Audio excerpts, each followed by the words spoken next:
comprendo. No me voy a molestar, a menos que no podamos avanzar, si alguien levanta la mano porque no entendió algo y pide que lo repita. Los demás seamos tolerantes, evitemos el decirle, oye, pero ¿dónde está tu cabeza? No, procuremos aprender, porque no me gustaría que termine yo la clase y ustedes digan, ¿y de qué habló? Oye, ¿te acuerdas? ¿Qué dijo? ¿Canal de qué?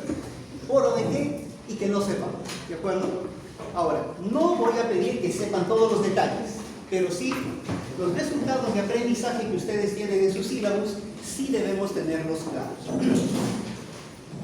Voy a procurar desarrollar lo más amplio que pueda la clase, no es todo el contenido tal vez que yo quisiera, pero he puesto algunos ejemplos para que ustedes puedan tener cosas útiles que les puedan servir luego en su desempeño profesional. Cuando hagamos las pausas, por favor recuerden, son solo 10 minutos, así que salen y vuelven para poder seguir. Muy bien, estos son los puntos que vamos a tocar esta mañana. ¿Por qué es importante este tema? Uno, porque gran parte del metabolismo corporal y de la vida depende del sistema respiratorio. Una persona aguanta 60 días sin comer, 15 días sin tomar agua. ¿Cuánto tiempo sin respirar? Nadie hace, vuelve a respirar. Es tonto. En 3 minutos están en hipoxia, se desmayan, y en 5 minutos hay que llevarlos al cementerio. Y si están con apoyo de oxígeno, 7 minutos, no más. Por eso es importante, porque las veces que ustedes tengan que atender problemas respiratorios graves son segundos, minutos, no mucho tiempo el que tenemos para actuar y poder decir. Una reanimación cardiopulmonar, por ejemplo, tiene que ser aplicada lo más pronto posible. Y si bien ahora las normas o las técnicas dicen que comenzamos con el masaje, inmediatamente luego viene la oxigenación. ¿Por qué más es importante este tema? Porque muchos procedimientos que lindan con la vida y la muerte tienen que ver con el aparato respiratorio. Ayer estaba escuchando la clase y ustedes ahora ya tienen todos los conocimientos anatómicos para una intubación intratraqueal. Probablemente saben de qué se trata eso, ¿no? En el tiempo del COVID han visto que se les pone un tubo por la boca directamente hasta la tráquea, para que por allí entre el oxígeno, evitando todo el espacio muerto que la laringe, la faringe, la nariz o la boca puedan proponer. Más o menos nos aliviamos como 150 ml de mililitros de oxígeno, así que eso es bueno. Ayer han visto estas imágenes. Este es un laringoscopio, Macintosh. Uno lo pone aquí justamente en la fosita posterior de la lengua para poder tener esa imagen. Ahora sí podemos ver, ¿no es cierto? Ahí están las cuerdas vocales, de ayer hablaba, ¿se acuerdan? De la laringe. Y por ahí se inserta el tubo. Obviamente ahora en los hospitales donde ustedes probablemente van a trabajar van a usar un video laringoscopio. Y las imágenes que van a tener más o menos son estas. Y qué bonito, ¿no? Ahora sí se ve lo que ayer les mencionaba el doctor, los cartílagos aritenoides, acá están bien claritos, aritenoides, aritenoides, aritenoides, aritenoides. Doctor, acá vemos... ¿puedo poner mi teléfono? Como gustes. ¿Aquí? Sí, ¿Será fijado? sí. Aquí los cartílagos aritenoides, y miren las cuerdas vocales, ¿cuánto se ve? 100% de la estructura. Cormac 1. Cormac, anótenlo si quieren, lo busquen, no es importante eso ahorita, pero solo lo menciono. Cormac 2, veo algo, no lo veo todo, pero acá yo puedo poner ya el tubo endotraqueal. Este es un Cormac 4, no veo nada. Sé que aquí debajo de la úvula, ¿qué cosa está? En algún lugar los cartílagos aritenoides y más arriba la glotis, para poder poner el tubo endotraqueal. Conocer la anatomía de estas cosas es importante. También estaba mencionado ahí en el slide que es importante para el ECMO. ¿Qué es el ECMO? Una oxigenación por una membrana artificial, un pulmón artificial. Es decir, y esto ya lo tenemos acá en Lima, cuando alguien su pulmón no funciona, la mayoría de sus alveolos están llenos de líquidos, no hay por dónde darle oxígeno. Entonces ponemos un catéter por la vena, le sacamos la sangre venosa, pasa por una máquina y una membrana donde está el oxígeno y la sangre, Y como actúa como si fuera una membrana alveolo-capilar, pasa el oxígeno y regresa la sangre rojita. Y se la volvemos a colocar al paciente. Un pulmón artificial. El ECMO, para eso nos sirve esta clase también, para conocer estas cosas. ¿Para qué más nos sirve? ¿Han oído hablar de esta maniobra? ¿Alguno de ustedes alguna vez comiendo un bistec o una naranja o una lima que tenía trozos gordos se atragantaron? Querían hablar y no tenían voz. O vieron a alguien que no puede gritar, no puede decir me ahogo, me ahogo. ¿Qué se hace? La famosa maniobra de Heimlich. Para eso hay que conocer la anatomía. Probablemente ese trozo está o en la tráquea o en el bronquio derecho, si es que bajó rápido, o solo aquí en la garganta. Sea como sea, ponemos nuestro puño cerrado debajo del apéndice sifoides, la otra mano acá, nosotros de atrás, ¿y qué hacemos? Apretamos fuertemente. Creamos una presión positiva acá y la fuerza del aire empuja lo que haya atragantado a la persona y le salvamos la vida. Le salvamos la vida. Conocer bien dónde poner el puño para no producirle vómitos o lastimarlo es importante, ¿no? Ahí está una persona y miren bien, quisiera por favor que se fijen bien. Es el puño y encima la mano, justamente debajo de toda la zona subcostal, presionando fuertemente. Obviamente si es un niño, lo ponemos sobre nuestras rodillas, sosteniéndole la carita con la mano y le damos golpes secos con la parte palmar de la mano en la espalda para que bote lo que se le ha atracado. Un pedazo de pan, a veces un pedazo de mango que el niñito no alcanza a masticar y le salvamos la vida. Maniobra de Heimlich. Practiquen, léanlo, miren videos, es importante. Ahora ya saben por qué hacemos eso. O cuando están colocando un medicamento y la persona no tiene picazón, como en la alergia, pero los párpados se hinchan, los labios se ponen gruesos como si fuera que acaba de inyectarse Botox y se pone colorado, pero no solo se hincha afuera, se hinchan las cuerdas vocales y se cierran. Ojalá no olviden esto. Cuando hay cierre de las cuerdas vocales, hay un estridor, un silbido inspiratorio, no expiratorio. La persona más o menos hace así para tomar aire. Bote el aire rápido, pero no puede tomar aire. ¿Qué está pasando con sus cuerdas vocales? Se están cerrando por hinchazón, por edema. Y hay que poner medicamentos pronto, de lo contrario, se muere. El edema angioneurótico es uno de los tipos de alergia fatal. Y ya como ustedes saben estas cosas, ayer que los aprendieron, es importante el sistema respiratorio por estas cosas. Muy bien. Ya hemos visto que es importante, ahora vayamos a la clase anatómica. Hoy vamos a hablar de la caja torácica, porque vamos a hablar de lo que hay dentro de la caja torácica. De los pulmones, de la tráquea, de los bronquios, de la pleura, un poquito de diafragma. Pero aquí tenemos la estructura, la caja costal. Esternón, acá está con su manubrio, su cuerpo, la apófisis, los 12 pares de costillas verdaderos que se insertan directamente, 12 pares de vértebras. Estas de acá, estas costillitas son falsas porque todas se insertan solamente en un único cartílago costal, y estas que no se insertan en nada son las flotantes. En total 12 pares de costillas. ¿Qué hace esta caja torácica? Protege los órganos vitales. A pesar de que las costillas son huesos delgados, ustedes han visto en los accidentes, sobre todo cuando el chofer no está yendo, no usa cinturón de seguridad, caso error, se choca, ¿contra qué se va? Contra el timón. Y el timón entra, rompe las costillas. A veces no las rompe, porque como aquí hay cartílago, y el cartílago ¿qué cosa es? Flexible. Como es flexible, se hunde y sale, salvo que sea un choque tan grande que sí, el timón a veces hasta se queda incrustado adentro y a veces no llega la emergencia para que lo atendamos. Caja torácica, lo van a revisar muy bien creo mañana, pero es importante para nuestra clase. Ahora, una de las cosas más difíciles para comprender es por qué el aire entra dentro de los pulmones. ¿Por qué el aire entra? Porque no nos ponemos al lado de cuando el aire viene para que el aire nos llene. No. ¿Cómo entra el aire adentro?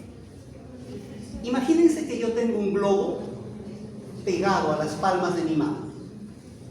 En la boca le he puesto un anillo, de modo que la boca del globo está abierta. Yo tengo mis manos así, cerradas, y ahora abro mis manos. ¿Qué pasa con el globo? Le estoy creando un espacio, ¿no? De lo que estaba plano, un espacio. ¿Qué va a entrar dentro del globo? Aire. ¿Quién jaló el aire? La presión negativa que yo he creado al abrir el globo. Eso hace la caja torácica. El pulmón tiende a colapsarse. Es elástico, es como el globo. Si no hubiera la caja torácica, los pulmones serían como un globito que habría que inflar. Pero nadie respira de esa manera. Pero la pleura, como vamos a ver, tiene dos capitas y ahí hay líquido que no se separa. Y entonces cuando el diafragma baja, lo que ustedes están viendo aquí, cuando el diafragma baja, abre el tórax en sentido vertical. Cuando los músculos intercostales se contraen, algunos de ellos, ya vamos a revisar eso en la práctica, el diámetro del tórax se abre y funciona exactamente como mi mano en el ejemplo del globo. Creamos una presión negativa. ¿Y qué pasa con el aire? Ingresa. Es la única cosa que es activa en la respiración. Porque luego para la respiración, ¿y qué hace el pulmón? Se colapsa. No contraigo ningún músculo, todo vuelve a su sitio automáticamente. Solamente hacemos fuerza cuando queremos soplar. Y ahí sí es una expiración con fuerza. Pero si nosotros no hacemos fuerza, la expiración es pasiva. La eliminación de aire es pasiva. Solo la inspiración es activa. Gracias a la caja torácica que es bastante hermética. Y este es el poderoso músculo, responsable del mayor porcentaje de la respiración, el diafragma. Obviamente tiene ahí sus orificios, que sería bueno que vayamos viendo. Miren, este es el orificio de la vena cava, orificio del esófago, orificio de la aorta descendente. Y miren, es un músculo poderoso, totalmente sellado por la pleura. De modo que al bajar, jala al pulmón que no quiere estirarse, lo jala. Y uno puede tomar, ahorita ustedes más o menos están respirando, los que están bien derechitos, medio litro de aire, los que están así, 300 ml de aire, y si ustedes suspiran, pues probablemente pueden entrar hasta 3 litros de aire, gracias al diafragma, gracias al diafragma. No se preocupen de los volúmenes, eso es asunto de otra clase. Ahora, ¿qué pasa si falla la jaula torácica? Por ejemplo, un accidente. Miren, ¿qué pasó? ¿Puede esta persona respirar fácilmente?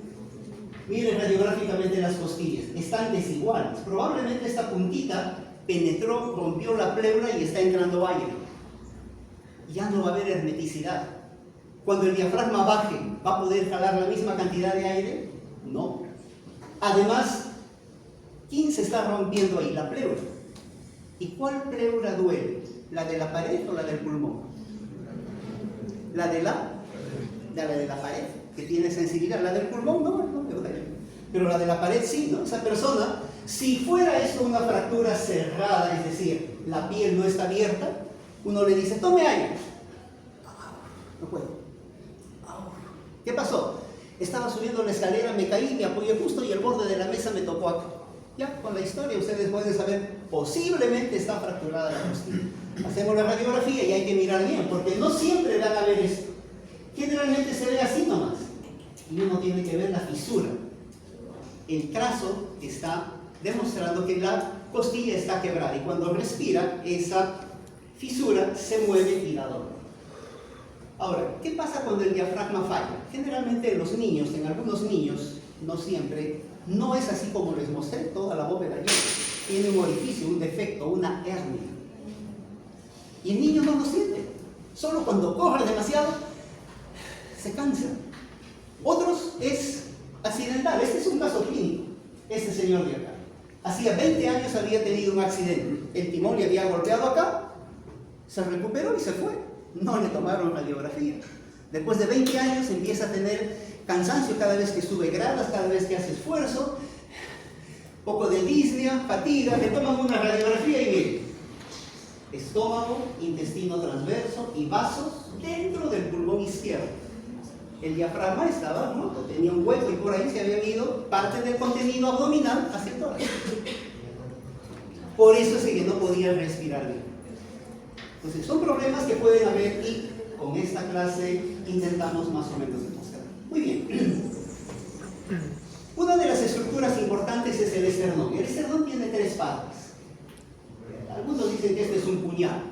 Y si es un puñal, este es el mango del puñal, esta es la hoja y esta es la punta del puñal.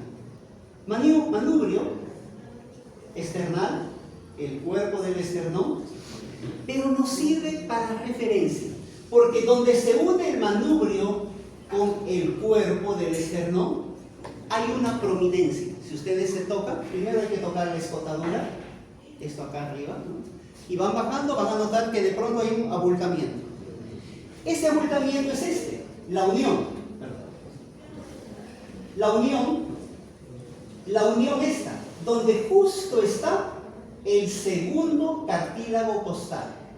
En la unión está precisamente el segundo cartílago. Y debajito, ¿quién está? El segundo espacio intercostal. Cuando ustedes auscultan corazón, ¿qué les han enseñado?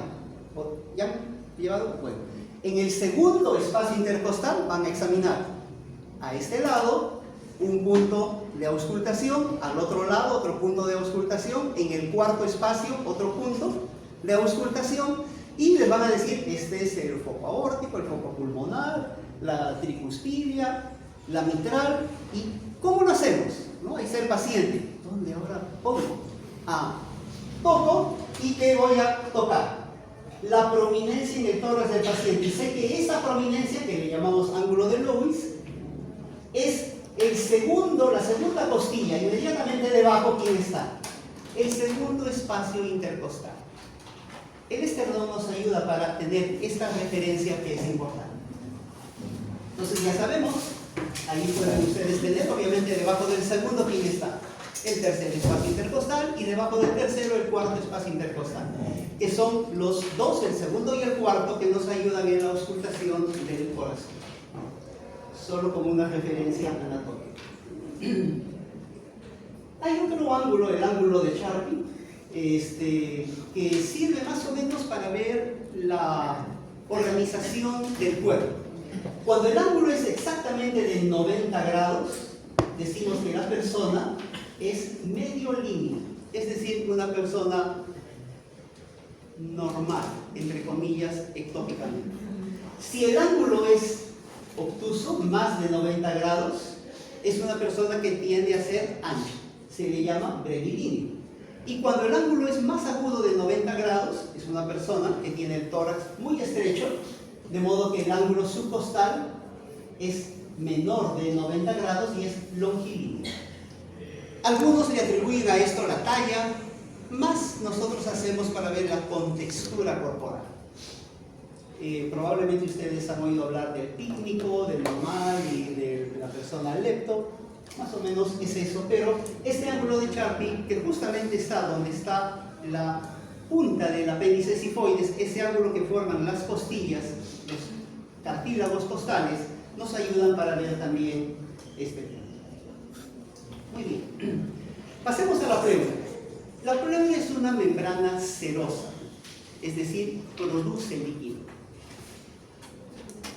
pero es elástica, es firme, es de tejido conectivo, es dura, firme, resistente, y reviste toda la cavidad torácica y también los pulmones. Acá podemos ver esta parte de la pleura es la que se adhiere a la caja torácica y esta otra parte es la que está pegada al pulmón.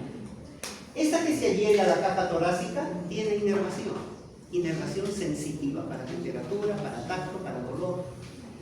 La pleura que está cubriendo el pulmón no tiene sensibilidad, Entre las dos, entre la visceral, que es la que cubre al pulmón, y la parietal, que es la que está adherida a la caja torácica, la cara interna de la caja torácica, están siempre unidas por líquido. Si yo tengo una regla plana y le echo acá unas 5 gotas de agua y pego la regla, el agua se esparce entre la regla y la superficie de la carpeta. ¿Puedo levantarla fácilmente? ¿Por qué? Porque el agua hace que esté pegada. Lo mismo, la misma ley física en la pleura.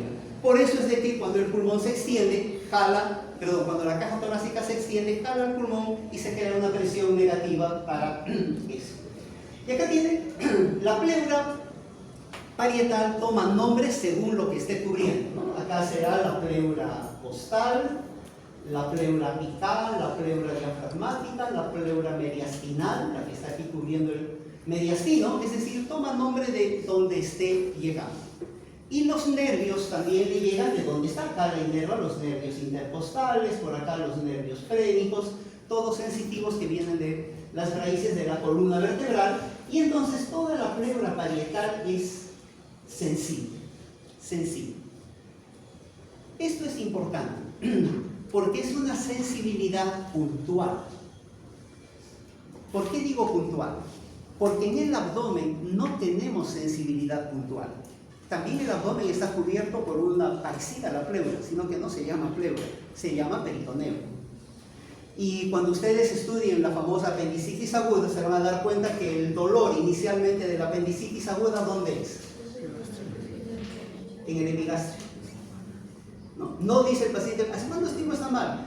Más o menos ayer, hace unas 24 horas. ¿Y dónde empezó el dolor? Acá. Eso no es apendicitis. Porque la apendicitis nunca comienza con el dolor donde está el apéndice. Porque el nervio que va allí sale del tronco celíaco que está aquí. ¿Y el dolor dónde se siente primero? En el epigastrio. Después, cuando se irrita el peritoneo aquí, algo local, recién el dolor migra acá. No es en la pleura torácica así. Duele donde está la lesión. No hay dolor referido. Porque el nervio intercostal está inervando ese punto. Así que si le duele acá es porque allí está el problema de la pleura. Inclusive se puede auscultar cuando la pleura está inflamada.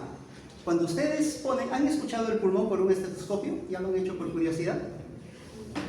¿Sí, no? Uno lo pone y ¿cómo se siente?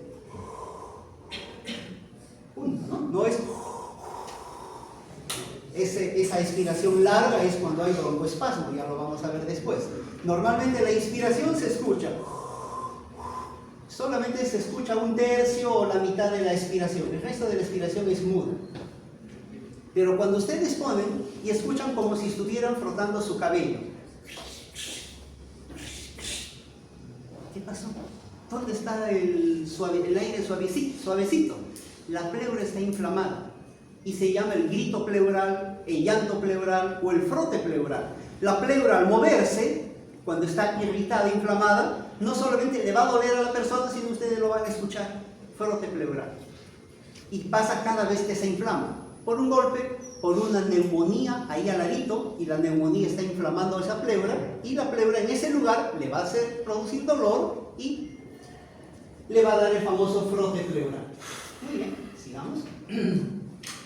La irrigación de la pleura. La pleura cervical, aquí le llamamos pleura cervical, la pleura que está a la altura de las vértebras cervicales, y la pleura torácica es la que está a la altura de las vértebras torácicas. Porque la pleura no cubre el cuello, ya eso lo sabemos. Es de las arterias subclavias, la pleura mediastínica, la que está allá en el tórax, y la diafragmática por las arterias pericardiofrénicas que vienen de la torácica interna y las arterias frénicas superiores. Igualmente la pleura costal y la diafragmática periférica por las arterias intercostales. Tal vez valdría la pena aquí decir, porque no hay ninguna diapositiva de esta, aunque mañana lo van a hacer y que mañana lo recuerden también. Ayer el doctor hablaba varias veces el BAN. ¿Qué cosa es el BAN? Pena, arteria y nervio. Vena, arteria y nervio. Estas arterias intercostales que estoy mencionando van junto con las venas intercostales y con el nervio intercostal que inerva la pleura, por eso duele la pleura. ¿Por dónde van? Debajo de las costillas. Por un pequeño surco que las costillas tienen en la parte inferior. ¿El BAN va por arriba? Entonces, si a ustedes le dicen tienes que punzar el tórax, ¿por dónde punzamos? ¿Por encima de la costilla o por debajo de la costilla? Encima. Encima de la costilla. Por encima de la costilla. Uno, que no vamos a tocar el nervio. Dos, no vamos a pinchar la arteria, no va a haber hematoma. Tres, de que es mucho más seguro para el paciente en complicaciones posteriores. Porque también hay una arterita por acá, pero es insignificante. La irrigación principalmente va por la parte subcostal. En su práctica ahí aparece, ¿no? Dice, para que ustedes sepan por dónde se hacen las punciones. Van a tener que hacer punciones pleurales hasta que se invente algo diferente, pero hasta ahora no. Falla algo dentro de la pleura, hay líquido, hay aire, hay que punzar. ¿Y por dónde se punza? Tocan ustedes bien y donde está la costilla, en el borde superior, ahí ponen su anestesia local y ponen su trocar. El trocar es un gruesito, número 12, número 10, número 8, para que luego pasen un catéter y siga por ahí saliendo la sangre, la pus, el líquido o el aire, depende de lo que ustedes quieren sacar. La inervación, ya habíamos visto, viene por los nervios intercostales, desde el nervio T1, que va por el nivel T1 hasta el T11, y el nervio frénico C3, C5 para los niveles altos. Y ahora aquí está la cantidad de líquido que hay. En cada hemitórax, entre las dos láminas de la pleura, máximo va a haber 15 mililitros. En sus textos lo van a tener por kilo de peso, 0.2, 0.25, máximo 0.3 mililitros por kilo de peso. Acá se los pongo ya más o menos promediando a la estatura de un peruano, para que más o menos tengan idea. ¿Qué pasa si hay 30, 50, 60 mililitros? Va a haber dolor pleural, va a haber limitación para la respiración. Y si ustedes toman una radiografía, como les voy a mostrar después, ya van a ver problemas. Muy bien. 10 minutos. 1 a 15 mililitros, tal vez vale la pena aclarar. Es por kilo de peso. Normalmente ustedes van a encontrar en los textos que va de 0.1 a 0.3 mililitros por kilo de peso. Eso quiere decir que los obesos, por ejemplo, tienen mayor cantidad de líquido pleural. Los delgados, los que pierden peso, los que por alguna enfermedad consultiva también adelgazan, van a tener menos. Yo he preferido ponerlo así, ¿por qué? Porque es más fácil hablar de un derrame pleural, por ejemplo, si les digo hay medio litro de sangre. Entonces si solamente hasta 15, medio litro es bastante. Solamente por eso. Pero pueden tener ambos datos, no hay problema. He puesto el que probablemente no lo van a encontrar así. Muy bien. Una de las formas de explorar la caja torácica, el tórax, es la radiografía. La radiografía es una foto aplastada.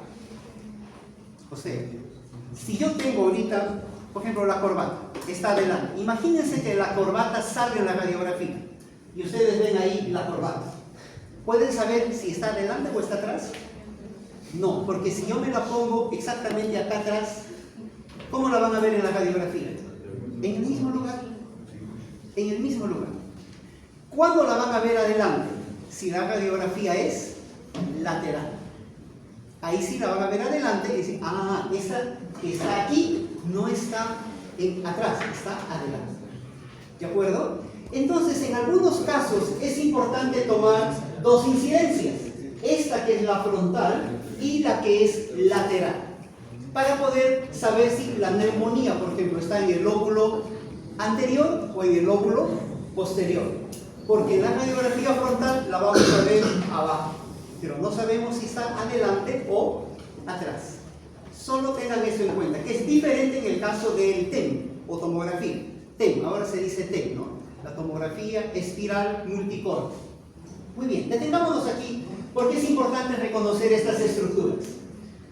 Miren, la tráquea la van a ver como una sombra un poquito más oscura que las vértebras que van a estar llenando todo esto.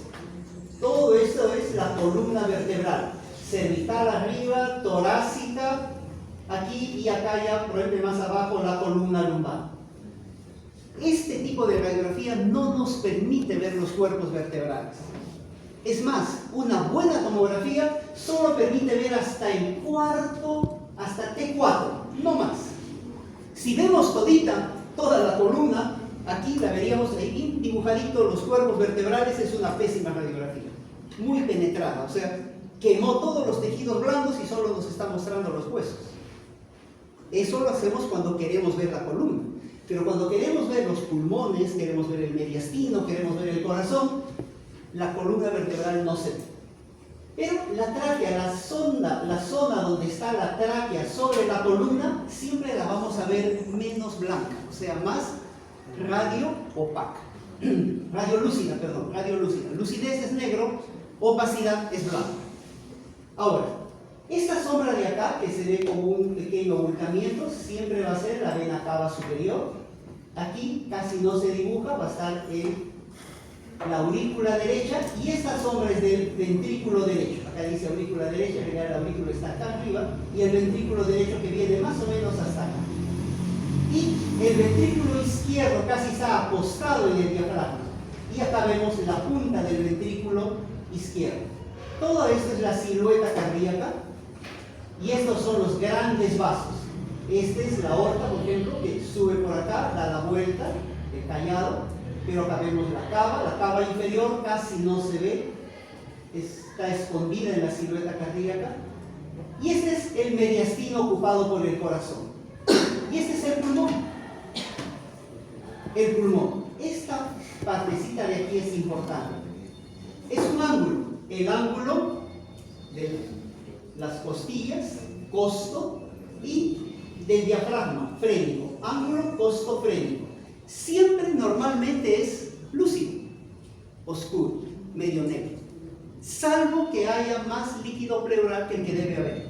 ¿Y qué va a empezar con esto? Va a empezar a emblanquecerse hasta por acá, a veces hasta acá si hay bastante cantidad de líquido. También hay un ángulo aquí, corazón, cardio-frénico. Sirve para ver igual si hay o no líquido, más líquido en la pleura que el que debe haber. Muy bien. No es posible aquí diferenciar lóbulos. Sabemos de que este es el lóbulo superior. Por aquí debe estar el lóbulo medio. Debe estar porque no hay forma de saberlo en una radiografía. Y este es el lóbulo inferior. Esta parte de aquí. El lóbulo inferior más está para la parte posterior que para la parte de adelante. Y como en una radiografía no podemos saber cuál es adelante y cuál es atrás, no hay forma de saber. En el lado izquierdo tampoco podemos diferenciar bien dónde está el lóbulo superior y el lóbulo inferior. Solo hay dos lóbulos en el lado izquierdo. Esta que es la cúpula diafragmática, siempre en el lado derecho va a estar más alto que en el lado izquierdo. ¿Por qué motivo? ¿Quién está aquí? El hígado. Y el hígado es grande, voluminoso, de modo que levanta. Y en este lado siempre vamos a ver una burbuja. Es el aire del estómago. Y va a estar en un nivel más bajo. Luego puede ver otras burbujas aquí que es del intestino grueso. Generalmente el intestino delgado no muestra burbujas, es el intestino grueso. Salvo que haya algunas patologías, sí se puede ver el intestino delgado. La parrilla costal está indemne, no se ven fracturas. Aquí supuestamente debe estar el esternón, como está superpuesto con la vértebra, no se puede ver. Siempre en una radiografía habitual van a ver que las costillas interfieren para ver el ápice pulmonar. Muchas lesiones tuberculosas son precisamente en el ápice pulmonar donde hay más aire, porque aquí hay más sangre, aquí hay más aire. Ya se va a ver eso en otra clase. Pero aquí en esta zona no se puede ver bien por la clavícula que siempre interfiere, salvo que saquemos a las clavículas de allí. ¿Qué pasó aquí con el ángulo que estábamos hablando? ¿Se acuerdan? El ángulo costofrénico. Costofrénico. Desapareció. ¿Qué cosa hay allí? Líquido. Sangre. Puede ser un accidente, se rompió una costilla y se rompió el banco. Y la arteria y la vena han botado sangre y se ha llenado la pleura. O es una pleuroneumonía y es pus. O es un proceso inflamatorio, un tumor canceroso, por ejemplo, y es líquido. Cualquiera que sea, líquido, sangre o lo que fuera, miren cómo ocupa. El ángulo costofrénico es lo primero que desaparece cuando hay más volumen que el que hemos mencionado. Si tiene 20, 25, casi 50 ml, ya se ve que se empieza a borrarse. Siempre en la posición de pie. Porque si yo le tomo la radiografía acostado, ¿tiene validez el ángulo? No, porque el líquido se esparce en toda la pared posterior, porque estoy acostado, del tórax. Y el ángulo va a estar libre. ¿Y está libre? No. Entonces, las radiografías de tórax, salvo que el paciente no pueda ponerse en pie, siempre es en posición de pie. Y ahí sí, los ángulos costofrénicos o cardiofrénicos tienen validez. Si está libre, no hay líquido. Si está ocupado, hay contenido intrapleural. Muy bien.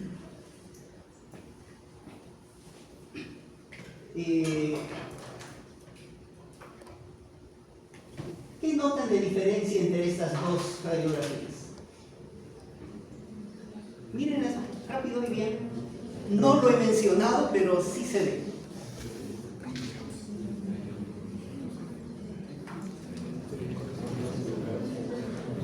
¿Un voluntario?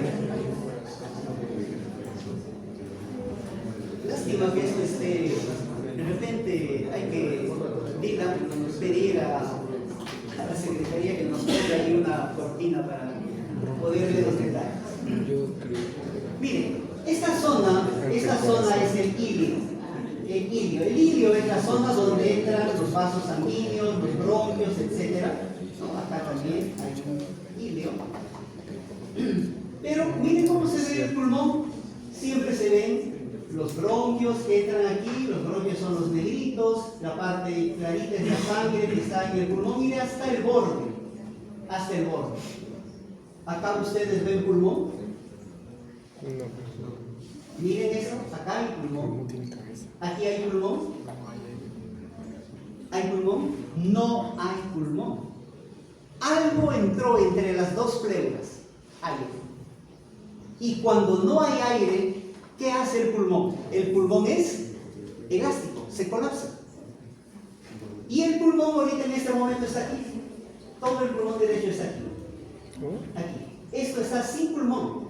Por eso está negro, radiolúcido. Acá no hay tejido pulmonar. Ha habido una lesión, puede ser un puñal que ha entrado, perforó la pleura, en cada respiración entró aire y el pulmón se colapsa. Esta persona está respirando solo con el otro pulmón. La radiografía ayuda también para ver eso. ¿Cómo se llama el colapso pulmonar? Atelectasia. Atelectasia. La atelectasia puede ser parcial, puede ser total, en este caso es casi total.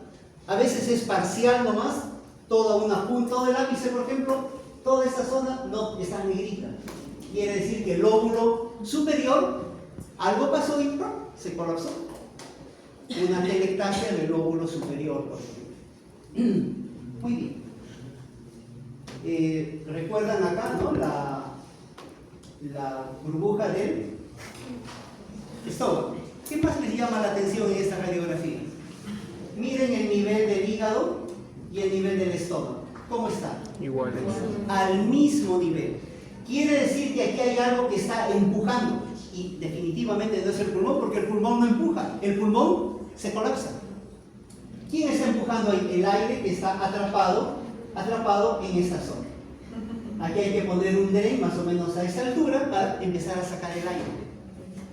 y el aire se saca en un sello de agua. El sello de agua se dice cuando la sonda o el tubo que viene del pulmón lo ponemos debajo del agua. Entonces burbujea y entra aire, ¿no? Porque está dentro del agua. Burbujea, burbujea y va saliendo el aire y el pulmón se va expandiendo, expandiendo, expandiendo y recupera. Y la persona puede volver a respirar. Esa función, ¿por qué lado se hace? Por encima de la costilla. Muy bien. Mediastino. Mediastino se llama toda el área que está en la zona central del tórax, entre los dos pulmones. En el cuerpo humano hay algunas cosas. No es asunto de nosotros ahora, pero por las relaciones que necesitamos hablar del pulmón y del ilio tenemos que mencionar. La tráquea entra por el centro del mediastino, pero ahí están los grandes vasos. Está el callado aórtico, el tronco brachiocefálico derecho, está la arteria subclavia izquierda, la arteria carótida común, está la vena cava, está el tronco brachiocefálico izquierdo, está la vena subclavia, está el corazón con todas sus partes, está la vena cava superior, la vena cava inferior, la vena ácidos que viene por aquí, la subcurvatura, la vena semiácidos que está por el otro lado. Eso está dentro del mediastino. Y detrás, que no lo vemos, está el esófago. Está la columna vertebral, es decir, los cuerpos vertebrales que protruyen y están formando parte del mediastino. El resto está todo lleno de grasa, una grasa muy ligerita, en parte tiene aire y grasita ahí que cubre todo esto. El corazón también tiene su propia cubierta, digamos, se llama pericardio, no le decimos pleura cardíaca. Pericardio también está cubierto, no está así tan vacío como ahora. Aquí sí se ven las divisiones. Miren, esta se llama la cisura oblicua, que divide el lóbulo superior del lóbulo inferior del pulmón izquierdo. Esta es la cisura media, que divide el lóbulo superior del lóbulo medio del pulmón derecho. Y aquí está, esta sí es parecida a esta, va hasta atrás, separa el lóbulo superior del lóbulo inferior del pulmón derecho. Mediastino. ¿Por qué es importante el mediastino? Porque aquí hay una estructura que en este momento no vemos, que está a este nivel, le llamamos ilio. En el ilio están entrando, por ejemplo, la arteria pulmonar. Esta es arteria, está azulita, pero es arteria. Arteria pulmonar izquierda, entra con el bronquio izquierdo, con su arteria bronquial, hay ganglios también allí y salen las venas, sangre oxigenada, las venas pulmonares izquierdas, en número de 2. Igualmente al otro lado, pero el mediastino es importante tenerlo en cuenta. Radiográficamente no es muy fácil verlo, más usamos la tomografía, el TEM, para poder ver. Muy bien, la tráquea. La tráquea es un órgano cervical y torácico. Tiene una parte en el cuello y otra parte en el tórax. Ayer ustedes revisaron hasta el cartílago cricoides, hasta este de acá, cartílago cricoides. Debajo del cartílago cricoides empieza la tráquea hasta este punto, que acá hay un tubérculo en la parte interna que se llama carina, donde hay muchos nerviecitos que producen tos. De modo que cuando hay mucosidad allí la persona tose muy feo. De aquí para acá más o menos hay 12 a 13 centímetros. Este es el manubrio esternal. ¿Se acuerdan del esternón? Más o menos está a esa altura. Esta parte que es cervical, estos anillos, incluyendo esos de acá, no son anillos totalmente completos. Son en forma de C, puestos en esta forma. O sea, toda la parte de la C está adelante, para proteger y que no se colapse la tráquea. Y esta parte que no tiene cartílago está sobre el esófago. ¿Qué tiene? Músculo. O sea, ¿qué es la tráquea? Un órgano músculo cartilaginoso. Este músculo le permite cierta flexibilidad a la tráquea y le permite flexibilidad al esófago, que pase la comida sin que uno deje de respirar.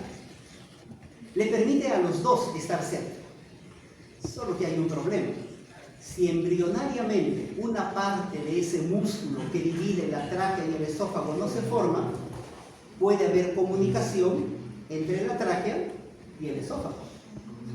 Entonces le dan al bebito su leche y en vez de irse al estómago, ¿a dónde se va la leche?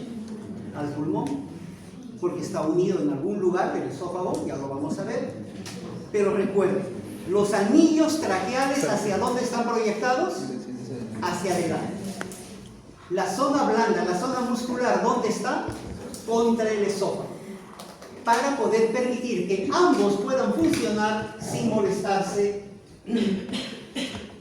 en ningún momento. Muy bien, el diámetro más o menos de la tráquea es el diámetro 1.8, es más ancha aquí arriba. Los hombres pueden llegar a tener hasta 2.5 de diámetro, las damas generalmente hasta 1.5, a veces el resto es 1 centímetro nomás el diámetro de aquí. La tráquea de las damas es un poco más delgada. Muy bien, aquí a esta zona se le llama bifurcación, porque aquí la tráquea se divide en el bronquio derecho y el bronquio izquierdo. Bronquio derecho, bronquio izquierdo. ¿Cómo se llamaba este puntito? La caída. Muy bien. Es un conducto fibro-músculo cartilaginoso, ya habíamos dicho eso. Aquí pueden ver ustedes la pared posterior, que ha sacado esta parte de la tráquea. Ahora, los cartílagos todos están cubiertos por una capa fibrosa también de la tráquea en sí. Por eso es que cuando ustedes la tocan aquí, la tráquea es firme, ¿no? Debajo de la tiroides ustedes pueden tocar, la tráquea es firme, no es blanda, es firme. Y atrás sí, si la tocáramos es blandita. Ahí está, hasta acá. Muy bien, acá pueden ver ustedes el bronquio derecho, cortito, el bronquio izquierdo más largo. La posición en la que está no es correcta. El bronquio izquierdo debería estar aquí, a esta altura, casi horizontal, porque ¿quién está aquí abajo? ¿Quién está? El corazón. El corazón no permite que el bronquio esté así, pero es un bronquio un poco más largo. Estos son los bronquios que salen para el lóbulo superior y estos son para el lóbulo inferior. En este caso, estos son para el lóbulo superior, 3. Aquí estos son para el lóbulo medio, son 2. Y este que está por aquí, que en realidad están naciendo de aquí abajo, con todo este es el lóbulo inferior. Más o menos, esto está a nivel de T4 y el izquierdo a veces T5, o este T5. Ahí están entre T4 y T5. Más o menos. A esa altura está casi terminando también el esternón. Muy bien.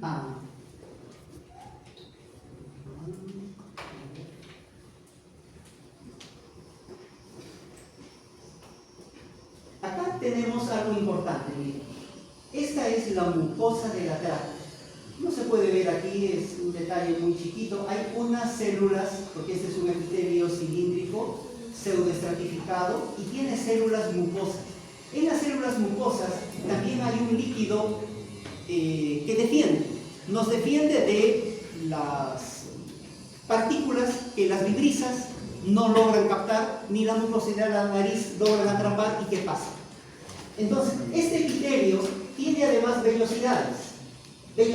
Los bronquios también tienen este mismo epitelio, sobre todo los bronquios principales y los segmentales. Y son unos cilios que siempre están haciendo esto. Están yendo de abajo hacia arriba. Es decir, captan el sucio y lo van botando hacia la boca. Llega a la boca, ustedes ni lo sienten ni lo tragan. Lo pasan. Solo cuando hay una infección, ustedes tosen y uno le dice, ¿expectora algo? Así. ¿De qué color expectora? Amarillo, verde, plomo, depende del lugar donde viven y si hay o no infección. Esa mucosidad viene de la tráquea y de los bronquios. ¿Cómo llega de arriba? Gracias a estas células que atrapan las partículas, participan de la defensa del cuerpo, de la forma inmune y lo eliminan. Lo eliminan hacia arriba. Muy bien. ¿Para qué sirve la tráquea? Sirve del conducto de aire. Acá no absorbemos aire, simplemente el aire ingresa y el aire sale. Ingresa y sale. Ingresa calentándose y limpiándose. para que no llegue al alveolo, polvo, basura, pelusas, nada. Es captado en la tráquea, en los bronquios y eliminado hacia afuera. Solo que cuando uno respira mucho el humo de los carros o cuando uno fuma, el alquitrán paraliza los cilios y los cilios quedan ahí adormecidos como si hubieran puesto un asfalto, no pueden moverse. Segundo lugar, el líquido inmune que está en las células no puede salir y matar los microbios.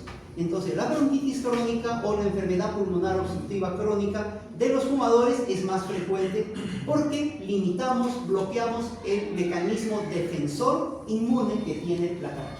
Entonces la tráquea no solamente es un camino para el aire, sino también una defensa para nosotros. A nivel de los bronquios hay unos tejidos especiales, ¿no? Unos tejidos especiales es equipo linfoide que está adherido a los bronquios, ¿no? Ese es el bol. Y revísenlo, es bueno que lo revisen y se van a dar cuenta que son mecanismos inmunes de defensa para poder evitar que llegue al alveolo, a la zona respiratoria, basura, polvo, pelusas, etc. Recuerden que ahorita en la parte respiratoria inferior vamos a ver solo dos cosas: conductos para que el aire entre y salga, y la zona respiratoria, donde entra el oxígeno y sale el CO2. Nada más. Estamos viendo la parte ventilatoria ahorita. Los conductos son varios. Estamos viendo solo la tráquea en este momento, ahorita la continuación de lo que fue ayer. Y estamos viendo que el aire que entra limpio, entra caliente, y lo que no haya quedado limpio de la nariz se va a limpiar durante la tráquea y los bronquios. Bien. ¿Cómo se irriga la tráquea? Esta es la vena subclavia. De la vena subclavia sale el conducto tirocervical. Aquí está saliendo también el conducto tirocervical. A veces sale de la aorta, otras veces del tronco brachiocefálico. En este caso está del tronco brachiocefálico. Y el tronco tirocervical sale la arteria tiroidea inferior. Esta arteria tiroidea inferior es la que irriga la tráquea cervical, la tráquea superior. Pero suele formar un plexo, es decir, los capilares y las venitas cubren tanto por delante y hasta donde pueden por atrás. Y así abarca toda la tráquea, de modo que se funde con luego las arterias bronquiales que van a irrigar la tráquea torácica. Las arterias bronquiales, las arterias tímicas, parte de ramas de la mamaria interna también, y ramas de la arteria subclavia, terminan de irrigar la parte torácica de la tráquea. ¿Por dónde drenan? Drenan por los plexos también, unos plexos que acaban generalmente en el plexo tiroideo, pero los que no acaban en el plexo tiroideo van y se unen al plexo de los bronquios, tanto del bronquio izquierdo como del bronquio derecho. En el caso de las venas del bronquio izquierdo van a drenar en la vena hemiácigos, y en el caso del bronquio derecho en la vena ácigos, que luego hace un callado y entra en la cava superior, un callado por encima del bronquio derecho. El drenaje venoso. El drenaje linfático, exactamente igual, sigue también las vías de la vena, a diferencia, en algunas diapositivas lo vamos a ver, que algunos drenan en el conducto torácico, que viene por la parte derecha, luego pasa a la parte izquierda y luego entra hacia arriba en la vena subclavia, el conducto torácico, o bien se difunde en el plexo linfático de la tráquea, del esófago, del mediastino, e ingresa también a los vasos linfáticos. Recuerden que, por ejemplo, el líquido pleural se drena por la parte linfática. Muchos de los líquidos torácicos no van necesariamente por las venas directamente, sino por la linfa. Tiene todo un sistema la linfa, hasta un conducto bien grande, lo deben haber visto ya, el conducto torácico, ¿lo han revisado? Bueno, vamos a ir revisándolo ahora, y en otras clases lo van a ver, sobre todo cuando vean bien lo del mediastino. El conducto torácico es ni arterial ni venoso, es linfático, y es todo un vasito que lleva bastante linfa, que es un líquido mucho más espeso que el que va en las venas, que es la sangre venosa, y que lleva básicamente tejido graso inmune, también de desecho. Muy bien. Este es uno de los problemas que puede haber en la tráquea. Miren aquí la tráquea. ¿Y qué pasó con el esófago aquí? No continúa. Y más bien la zona distal del esófago está entrando cerca de la caries. Quiere decir que ese niñito cuando se acuesta, el líquido que está en el estómago, ¿a dónde puede ir? Puede salirse hacia la tráquea. Aquí no va a haber ninguna entrada de líquido. Aquí sí, entra, se mete a la tráquea un poco y luego sigue su camino. Casi parecido a una H. En este caso, miren, todo lo que entra por la boca por el esófago se va a la tráquea. No va a llegar nunca al estómago. Aquí entra a la tráquea. Puede salir más abajo si es que no se va al pulmón. Son emergencias que hay que atender en los recién nacidos, pero son una de las fallas que puede haber en la tráquea. Muy bien. ¿Se acuerdan del mediastino? Ahora vamos a detenernos un ratito en los hilios. El hilio es la porción por donde entran todos los vasos y los bronquios a cada pulmón. Y es importante identificarlo porque muchos de los problemas cancerosos o enfermedades se dan a este punto. Y hay que identificarlos. ¿Han visto que en la radiografía casi se ve el hilio? Apenas, apenas. En las tomografías sí se ve. Pero sí hay que identificar bien. Miren, este es el bronquio derecho. Esta es la arteria. ¿Por qué la arteria está azul? Porque es sangre venosa, ¿no? La arteria pulmonar derecha. Miren las venas pulmonares, la vena superior, la vena inferior. Y miren estos de acá. ¿Qué son? Vasos linfoides, vasos linfáticos, nódulos linfáticos.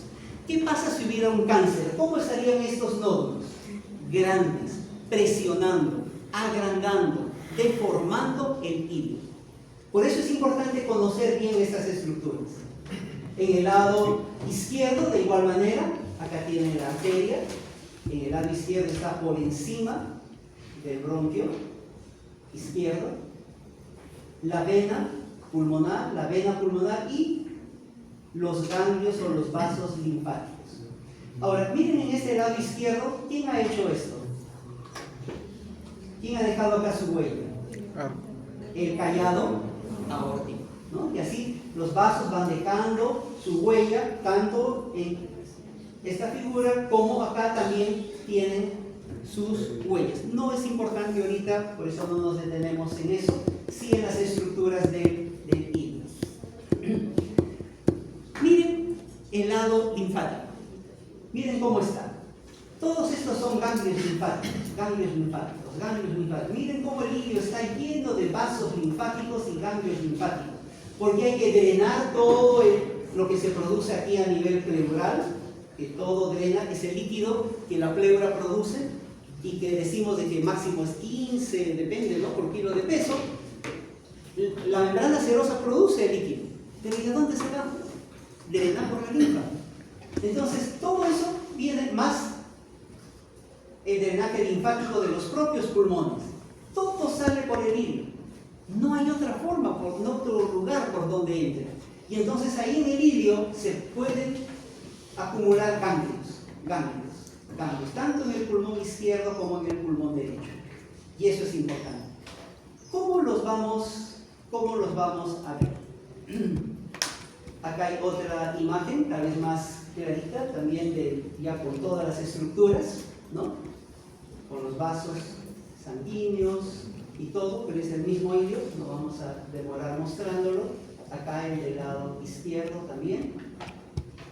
Muy bien. Miren, aquí está la tráquea justo en la zona de la bifurcación. Tráquea. Esta es la vértebra, el cuerpo vertebral, ¿no? Acá está la vena ácimos, la aorta ascendente, la aorta descendente, lóbulo pulmonar izquierdo, lóbulo pulmonar derecho y la tráquea dividiéndose. Y acá ya está dividida, bronquio derecho, bronquio izquierdo. Si hubiera ganglios linfáticos aquí grandes, los podríamos ver.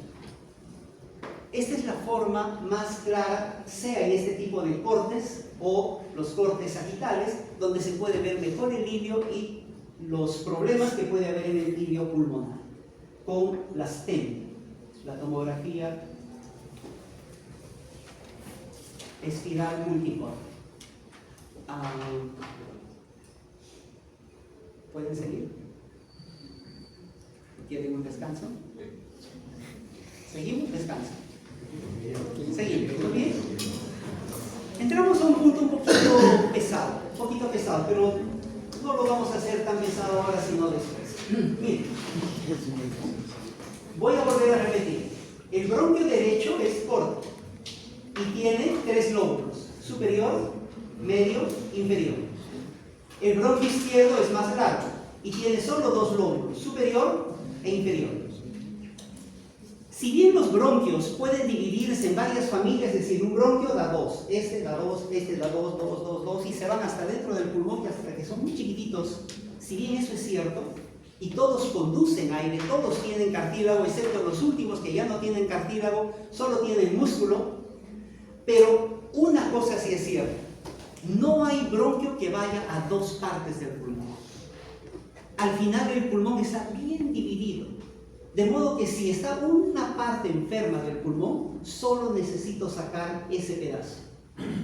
De modo que se ha logrado dividir al pulmón en segmentos. Ahorita conocemos la división en lóbulos: superior, medio, inferior, superior, inferior. Pero cada pulmón está dividido en segmentos.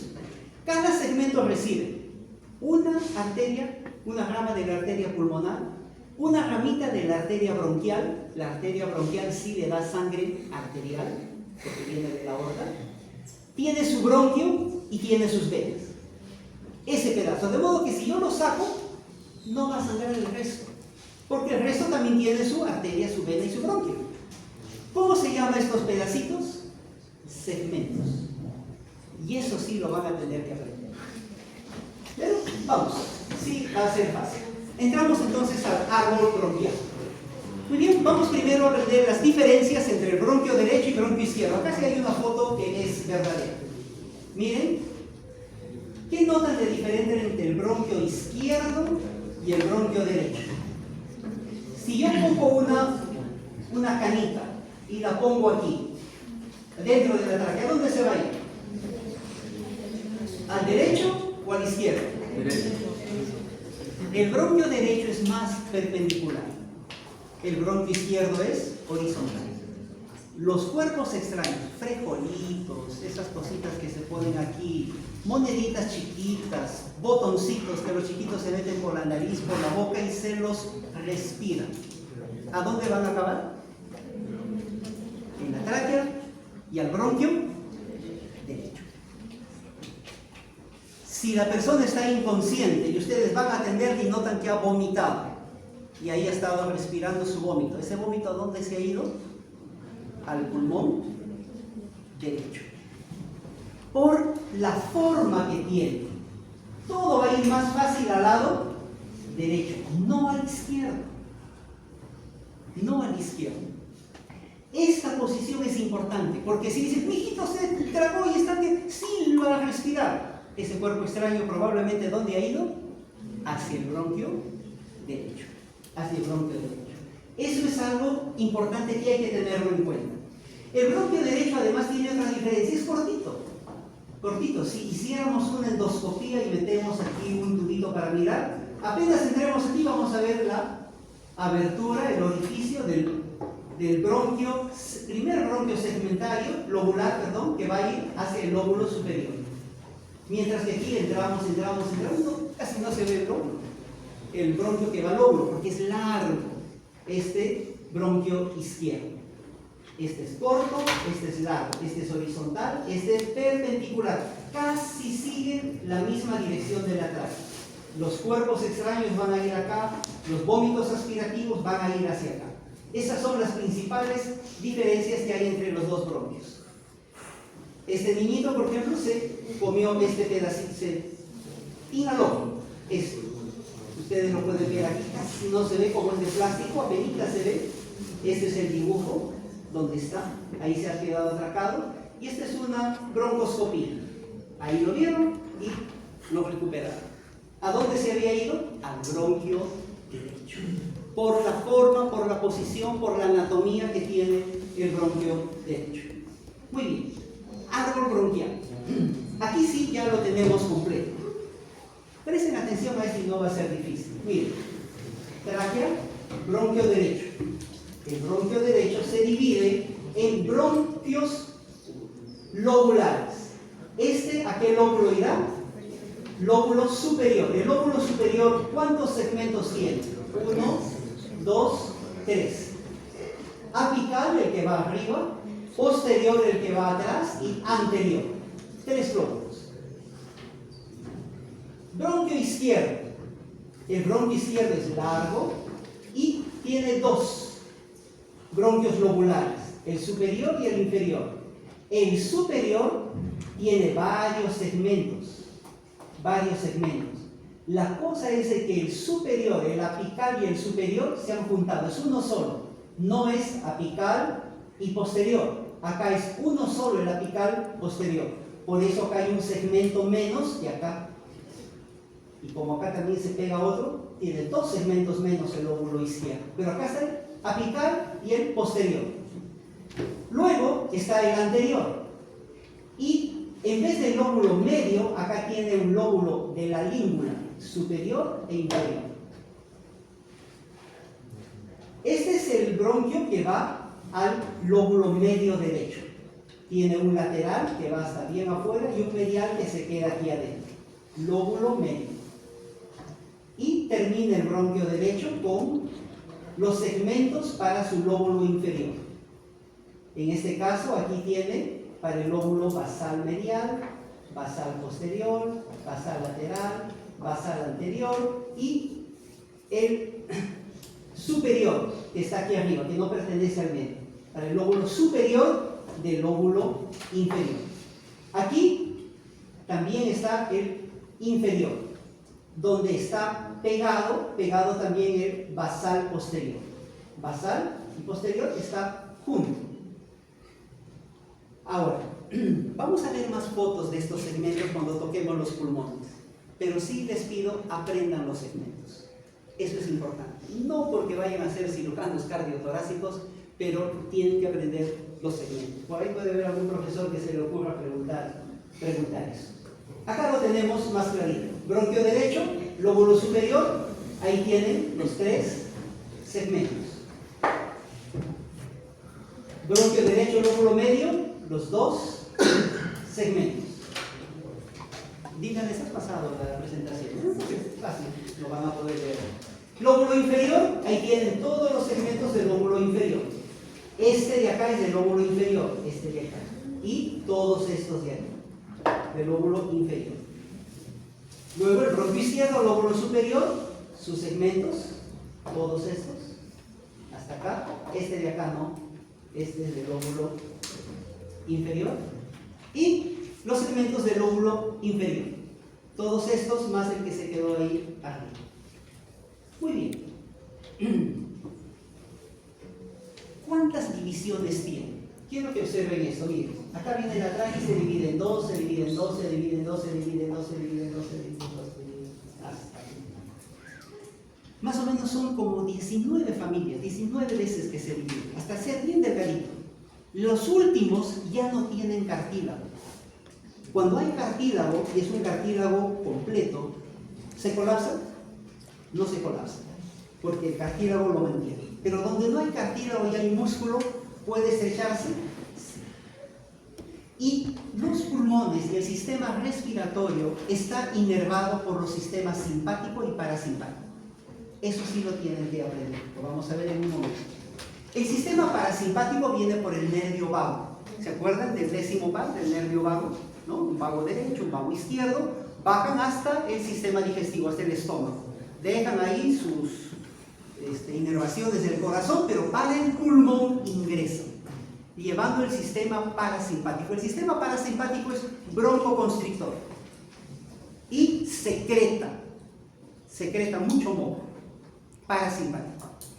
El sistema simpático no viene con ningún nervio, sale de los troncos simpáticos de la columna vertebral. Y por todos los intercostales sale el tronco simpático y llega también a los mismos bronquios, a los mismos lugares donde llega el vago con su parasimpático. Solo que el simpático, ¿qué cosa es? Broncodilatador y seca los mocos. No hay mucosidad. Pero sobre todo grave, broncodilatador. ¿Qué hace el simpático a nivel bronquial? Broncodilata. ¿Qué hace el parasimpático? Broncoconstricción. ¿Han oído hablar del asma bronquial? ¿Han oído hablar del asma bronquial? De los asmáticos y que usan su inhalador. ¿Qué cosa es el inhalador? Un componente simpático. Porque ¿cuál es el problema del asmático? Broncoconstricción. ¿Y qué usa? Un inhalador simpático. ¿Qué produce el simpático? Broncodilatación. Es sencillo. Es sencillo. Ahora, estos músculos solo funcionan hasta los bronquios terminales. Bronquio terminal es la última división de los que conducen aire. Conducen aire, tanto entran como salen. No se respira. Todo eso que no se respira, desde el vestíbulo nasal hasta el bronquio terminal, bronquiolo terminal, que no se respira, es decir, no entra oxígeno ni sale CO2, se llama espacio muerto, porque no se respira. Lo que sigue a continuación, que lo vamos a ver cuando veamos la unidad respiratoria, que ya no es bronquiolo terminal, sino bronquiolo respiratorio. Luego viene el conducto bronquial, luego viene el canal alveolar y luego viene el alveolo. Ahí sí hay salida de CO2 e ingreso de oxígeno. Esa es la unidad respiratoria de los pulmones. ¿De acuerdo? Con eso vamos a ver.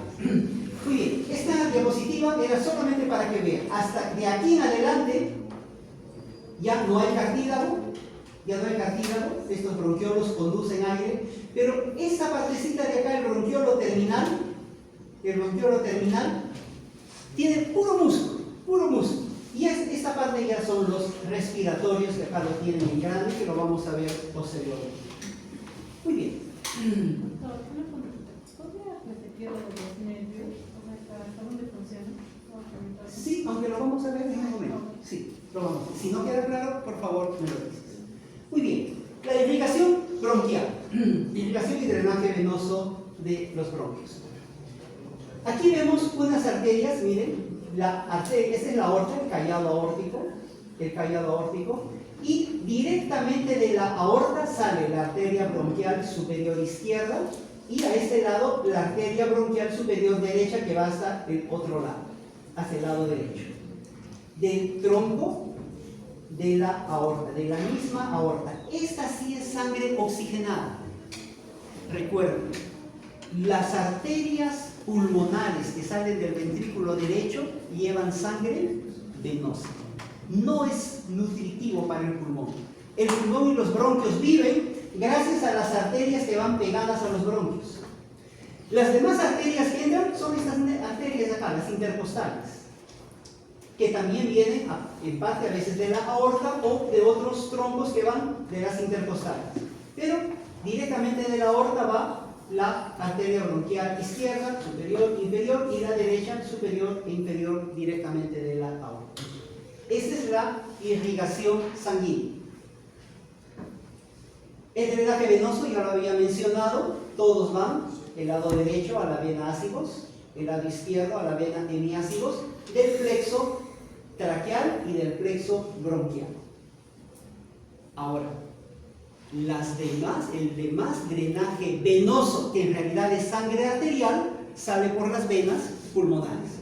2 venas del lado derecho, 2 venas del lado izquierdo que van a la aurícula izquierda. No están mencionadas aquí porque en realidad eso ya es el fruto de la respiración. Muy bien, acá tenemos los nervios. Este es el tronco simpático. El tronco simpático que sale de todos los nervios intercostales. Miren sus ganglios. Y todos estos nerviecitos entran a los segmentos bronquiales. y a los bronquios también. El simpático, ¿qué cosa es? Broncodilatador, inhibidor de secreciones. Y acá está el nervio vago. El vago izquierdo y el vago derecho, sino que lo deben haber cortado por aquí. El vago, no es aquí, más es para el lado simpático. Pero el vago, tanto el izquierdo como el derecho, llevan fibras parasimpáticas. Broncoconstricción, hipersecreción bronquial. Árbol bronquial. Muy bien, acá lo tienen más específico todavía. Acá sí tienen los nervios simpáticos que vienen de la cadena torácica. Y acá tienen los vagos. En azulito, los vagos van hacia la parte vascular, hacia la parte cardíaca, pero también van hacia los bronquios. El bronquio recibe tanto fibras simpáticas como fibras parasimpáticas. Y ya saben el efecto que tiene. ¿Está? ¿O lo repito? ¿Es hasta el bronquio principal más donde llega toda la iluminación? O sea, Entran por el vidrio. Entran por el vidrio, por el bronquio izquierdo y por el bronquio derecho. Y por el bronquio derecho siguen el bronquio lobular, en el lóbulo segmentario, en el intersegmentario y en el intrasegmentario. Y llegan hasta el último. Ambos, tanto simpático como parasimpático. Solo que el parasimpático ha venido por el nervio vago, que sigue derecho, deja su ramita bronquial en el hiato, pero sigue derecho. Derecho hasta el estómago. Y también viene por el tronco. El tronco sí no entra por el vidrio. El tronco entra por cada bronquio y se va metiendo hacia los campos pulmonares. y esto llega hasta cada alveolo. Solo que el alveolo casi no le llega mucho allí, ahí más llega tejido conectivo y algunos nervios son allí. Más es hasta nivel de bronquiolo respiratorio. No hay músculo en los alveolos. La tensión que se mantiene ahí es por un sistema de surfactante que ya lo vamos a mencionar después. Muy bien, ¿seguimos? ¿Qué vamos a revisar como patología del pulmón? Miren, vamos a ver el caso del asma, ya lo hemos mencionado, cáncer broncoquético también, si hubiera un cáncer por allí ya saben de que puede existir el cáncer en los bronquios, pero vamos a ver el EPOC. El EPOC es la cuarta causa de muerte a nivel mundial, las enfermedades crónicas pulmonares. Enfermedad pulmonar obstructiva crónica. Miren un alveolo normal. Tiene todos sus alveolitos, este saco alveolar o este lobulito. Miren cómo es en el enfisema. Se han roto las paredes. Aquí hay menor superficie para que pueda recibir oxígeno y botar CO2. Esa persona no respira bien por el enfisema. ¿Y cómo es su bronquio? Este es un bronquio normal y este es un bronquio grandemente contraído, predominio parasimpático y con moco. Por ambas cosas, la persona que tiene la enfermedad pulmonar obstructiva crónica puede hacer actividad física, puede respirar bien, no, porque no tiene alveolos para respirar y no tiene apertura bronquial para conducir aire.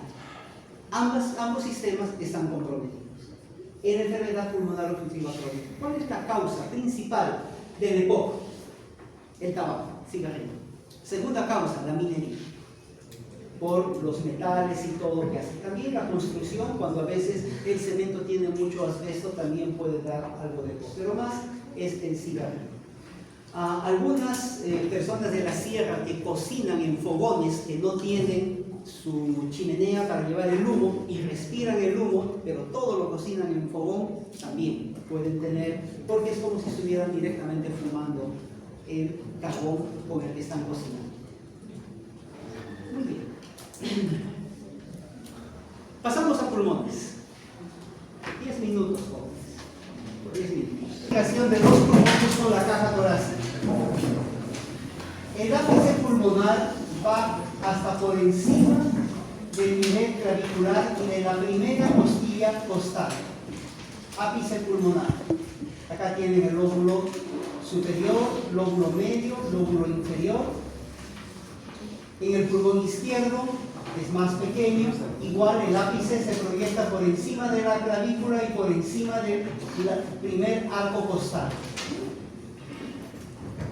La tiroides se proyecta casi hasta un poquito por nivel, el istmo a nivel del cartílago cricoides. Por lo que cuando queremos hacer una traqueostomía, ¿han oído hablar de la traqueostomía? Un corte que se hace en la tráquea para introducir un tubo en forma de C para que se respire, se hace a nivel del segundo o tercer espacio entre los anillos traqueales o entre el tercero y el cuarto. ¿De acuerdo?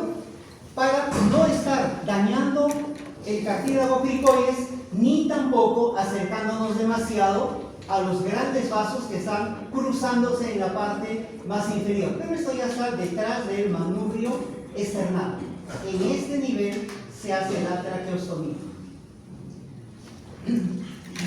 Muy bien, estas son las proyecciones a nivel anterior.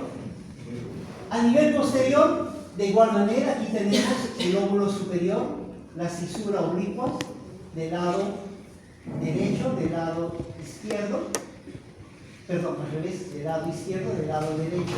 Recordemos, el riñón derecho va a descender más por la presencia del hígado a este lado. Y bueno, la escápula que también va por la parte media y nos puede dar cierta orientación. ¿Recuerdan cuál es el lugar más prominente a este nivel? C7. Muy bien, C7. Así como adelante nos guiamos por el ángulo de Lowis en la unión del manubrio y el cuerpo external, atrás con la que más se proyecta cuando nos agachamos, que es la séptima apófisis espinosa de la columna cervical. Muy bien. Ahora que hemos retirado las pleuras, podemos ver, también se ha retirado el esternón y podemos ver la estructura pulmonar. Muy bien. A pesar de que el pulmón es muy importante, ahora llegamos a trasplantar los pulmones. Se puede tomar un pulmón de un paciente fallecido cadavérico y se le coloca a alguien que tiene el pulmón dañado. Hasta ese nivel se ha logrado avanzar. Y vamos muy bien. Y aquí vamos con los famosos segmentos. Tienen ustedes aquí el pulmón derecho con 10 segmentos y el pulmón izquierdo con 8 segmentos. Como ya tienen la presentación en sus WhatsApp, va a ser fácil, no nos vamos a demorar ahorita leyendo todos, pero ya saben que el póstero apical en el lado izquierdo está fusionado y el anteromedial en el lado izquierdo, en el lóbulo izquierdo. Ahora, es importante, y vuelvo a recalcar, que cada segmento tiene su bronquio segmentario, su arteria segmentaria y su vena segmentaria. De modo que es fácil sacarlos quirúrgicamente. Si hay un tumor, hay un quiste, hay una lesión en ese segmento, solo se saca ese segmento. Obviamente, el bronquio que ingresa a ese segmento, luego se divide en bronquios intersegmentarios, en bronquios intrasegmentarios, en bronquios terminales, hasta el final. Pero se puede sacar todo ese segmento. Acá tiene la vista, en este caso es la vista posterior, de ambos pulmones también, con sus respectivos segmentos. Volvemos a repetir la vista posterior. Aquí más esquemático todavía para que lo puedan aprender. Está dividido cada uno, ¿no? Las uniones que hay, el anteromedial y el ápico posterior en el lado izquierdo. Acá son 8 segmentos, aquí son los 10 segmentos en el lado derecho. Por si a alguien se les ocurra preguntar. Y aún en la parte, en la cara ileal, también se puede dividir y ver claramente los segmentos, ¿no? Tanto del lado izquierdo como del lado derecho. No vamos a recalcar más, creo que ya esto lo hemos repasado. Estas imágenes son solo para aprender los segmentos. Y recordar que cada segmento es independiente de otro. Se puede sacar. Y acá la imagen que dice sirve para procedimientos quirúrgicos. Esa es la ventaja de los segmentos. Muy bien, circulación pulmonar. Acá sí nos vamos a detener. Toda la economía corporal regresa por las venas cavas a la aurícula derecha.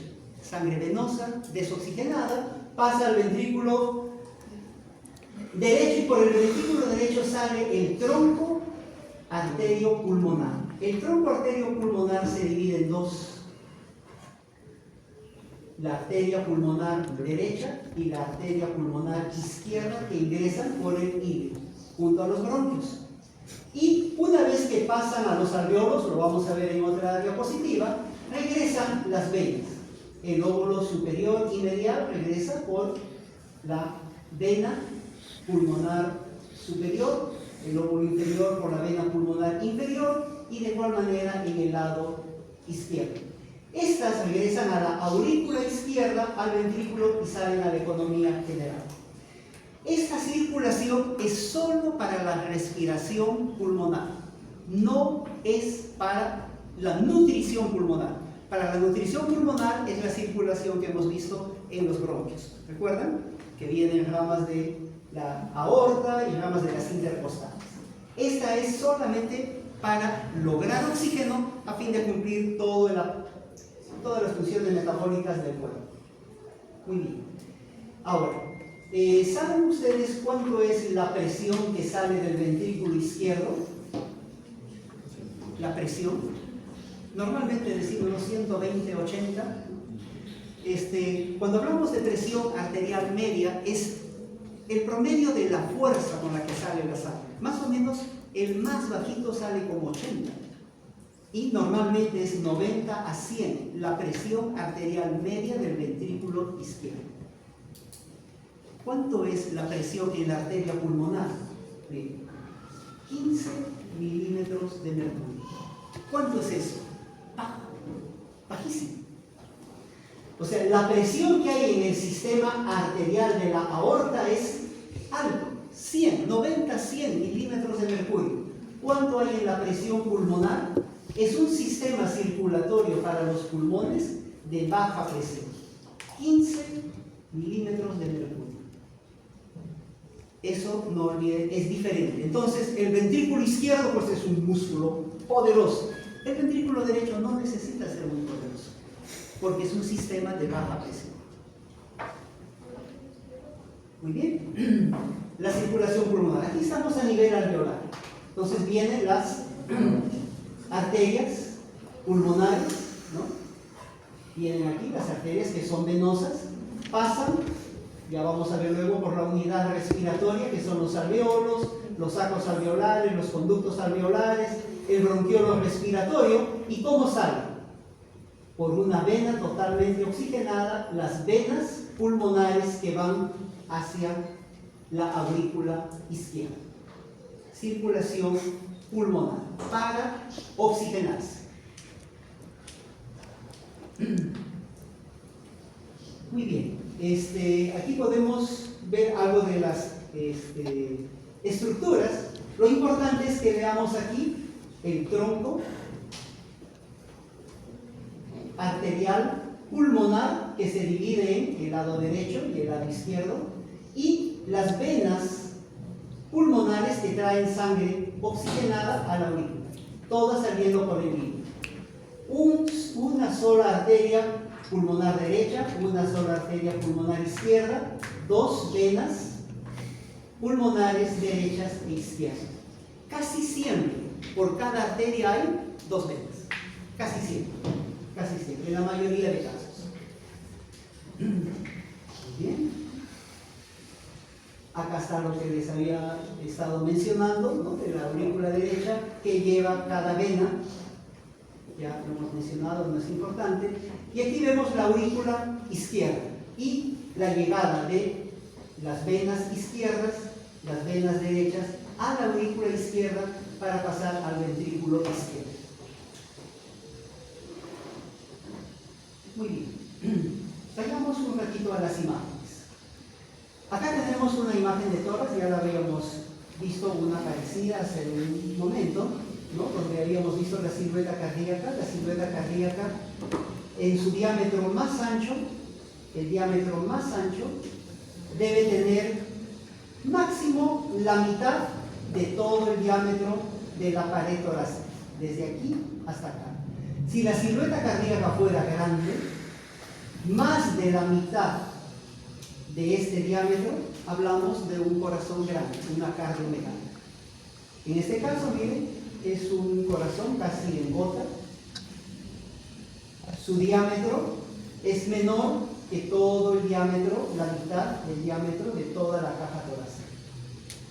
El ilio pulmonar y todos los campos pulmonares están con tejido pulmonar. Tejido pulmonar.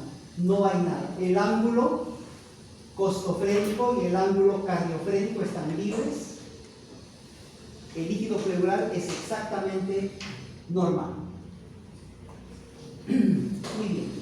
Acá voy a mencionar solamente dos detalles. La neumonía tiene una consistencia muy parecida al corazón.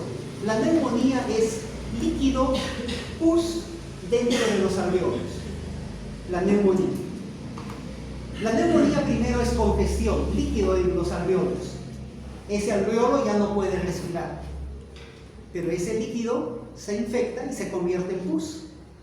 Y la pus dentro de los alveolos tiene la misma consistencia radiológica que el corazón.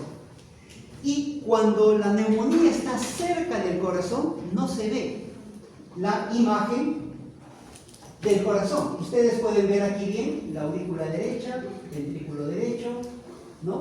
Acá ven el ventrículo izquierdo, bien definidos. ¿Qué pasó aquí?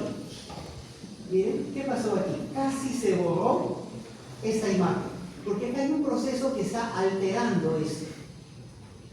Se le llama borramiento de la silueta cardíaca. Son neumonías muy cerca. En el lado izquierdo, también, ojalá haya puesto una diapositiva, me parece que sí, donde esta silueta también se borra, no está, porque el óvulo de la língula viene aquí. Cuando la neumonía es en el óvulo de la língula, se pierde esta imagen. Entonces uno allí sí no necesita la radiografía lateral, uno puede decir, esta imagen está borrando la silueta de modo que está en la zona anterior. Muy bien, esta radiografía, ¿dónde ven las costillas? Normales. ¿Dónde ven la clavícula? Elevada. ¿Se acuerdan que la clavícula siempre está a este nivel? ¿Y ahora dónde está? Cuando uno quiere ver lesiones apicales pulmonares, pide esta forma de radiografía. Se llama radiografía en posición lordótica. Uno quiere ver los ápices pulmonares sin la clavícula. Entonces al paciente lo ponen en esta forma. De modo que la incidencia del rayo no interfiera la clavícula con los campos pulmonares. El paciente apoya bien la zona superior de la espalda y separa la cintura. ¿Y qué se logra ahí? Que la clavícula suba por encima y se puede tener una imagen apical de los pulmones de manera completa. Aquí está. Miren, ¿dónde está la sombra izquierda? ¿Está la sombra izquierda? No. Esto es una neumonía del lóbulo de la língula, del pulmón izquierdo. Y se pierde la imagen cardíaca del lado izquierdo. Así como se perdió la imagen derecha cuando la neumonía está muy cerca del ventrículo derecho. Estos detallitos a veces nos permiten ayudar mucho en el diagnóstico. Cuando dicen, ¿qué pasó con el corazón? ¿Cómo es un corazón grande? No es un corazón grande. Es una neumonía de la língula que ha borrado la imagen cardíaca en ese lugar. Miren acá, ¿dónde está la sombra derecha? No hay la sombra derecha. Es una neumonía que está borrando la sombra del lado derecho. Acá sí se ve bien el borde izquierdo, la língula está muy bien, no hay problema. Recuerden que la língula está sobre el corazón aquí, tapando un poquito el corazón, pero como es una consistencia aérea, hay aire, pues no borra la silueta. Pero aquí, como hay líquido dentro de los alvéolos, sí los está cubriendo. Muy bien, vayamos ahora a la unidad respiratoria. La unidad respiratoria es el sumum del tejido pulmonar. ¿Quiénes respiran? El bronquiolo respiratorio, el conducto alveolar, el saco alveolar y el alveolo. ¿Por dónde ocurre esto? El alveolo es como un globito, un saco. Por toda su superficie puede entrar oxígeno al capilar y salir CO2. Mientras más superficie haya, más capacidad de transporte del gas. Y mientras más delgadita sea la pared. Si hay un edema que la pared se vuelve ancha, demora más en entrar el oxígeno. El CO2 generalmente sale rápido, el CO2 difunde más rápido, pero el oxígeno no logra entrar y puede haber hipoxia. Ahora, si tengo alvéolos ocupados con líquido, pierdo campo pulmonar. Si yo cojo los alvéolos y los aplano en una superficie, ¿cuánto creen que tenemos del pulmón? En una superficie. O sea, si todos los alvéolos los estiráramos, porque aquí están todos en globitos parecen uvas, ¿no es cierto? Ya, pero si yo los aplano, ¿qué cantidad tengo de campo? Casi una cancha de fútbol. 70 a 80 metros cuadrados. Los delgaditos deben tener unos 65, 70 metros cuadrados de área pulmonar de transferencia de oxígeno y de CO2. Obviamente vamos a ver en una clase posterior de que no todos los alvéolos pueden hacer esa transferencia, porque los alvéolos que están en la parte superior reciben bastante aire, pero poca sangre por la gravedad. Y los alvéolos que están en la parte basal reciben bastante sangre, pero poco aire. Entonces no es de que de arriba abajo la transferencia de CO2 y de oxígeno es... No, depende de otros factores. Pero el factor principal es área de transferencia y grosor de la membrana. Y esa membrana puede medir desde 0.1 o 15 micras, 0.15 hasta 0.6 micras. Van a tener que aprenderse de memoria cuáles son las partes de esa barrera alvéolo capilar. ¿No? Van a ahí estar el neumocito 1, membrana basal, tejido conectivo, luego pared del capilar, del endotelio capilar, seguro que ya lo saben, ¿no es cierto? Ese grosor, mientras más grueso sea, más difícil la transferencia de oxígeno y CO2. Entonces, ¿cuáles son las formas óptimas de respirar? Alvéolos libres y membrana alvéolo capilar delgadita. Y no hay problema. Eso se logra con ejercicio, con actividad física, con capacidad pulmonar grande, muy bien. Acá hay unas estructuras chiquititas, no sé si las alcanzan a ver. Acá unos huequecitos. ¿Sí? ¿Ven unos huequecitos, no? Son los poros de Kohn. ¿Qué son los poros de Kohn? Comunicación entre los alvéolos. Comunicación entre los alvéolos. Hay otras comunicaciones también. Por ejemplo, bronquiolos terminales se conectan con otros bronquiolos terminales. Se llaman por los conductos o canales de Martin. O también se pueden acercar mucho alvéolos con algunos bronquiolos respiratorios o a veces hasta terminales por los conductos o canales del Lambda. ¿Para qué sirve eso? Imagínense que el aire está entrando, pero hay un bronquiolo terminal tapado. ¿Significaría que todos los alvéolos que están pasando eso reciben aire o no? No recibirían. ¿Cómo es que reciben? Por estos canales. Por estos canales. No voy por ahí, pero con estos canalitos me paso al otro bronquiolo terminal y llego a esos alvéolos. Y como esos alvéolos tienen sus poros de Kohn, pasa el aire de un alvéolo que tiene aire al otro que no ha recibido aire. Y entonces la respiración puede mantenerse. Lamentablemente, así como el oxígeno puede llegar a esos alveolos que están tapados, su camino bronquial, también pasan las infecciones, también pasan los virus, también pasan las células cancerosas. Y entonces los poros de Kohn que nos ayudan, o los canales de Martin o de Lambert, también se vuelven en vías por los cuales las infecciones y los cánceres también complican a otros lugares, de modo que de pronto dice, voy a sacar solo este segmento. Uy, lamentablemente el otro segmento también se comprometió por estas comunicaciones que hay. Muy bien. La unidad respiratoria ya habíamos mencionado, ¿no? Es esta pequeña membrana entre el alveolos y el capilar. Solo es, que es bien delgadito.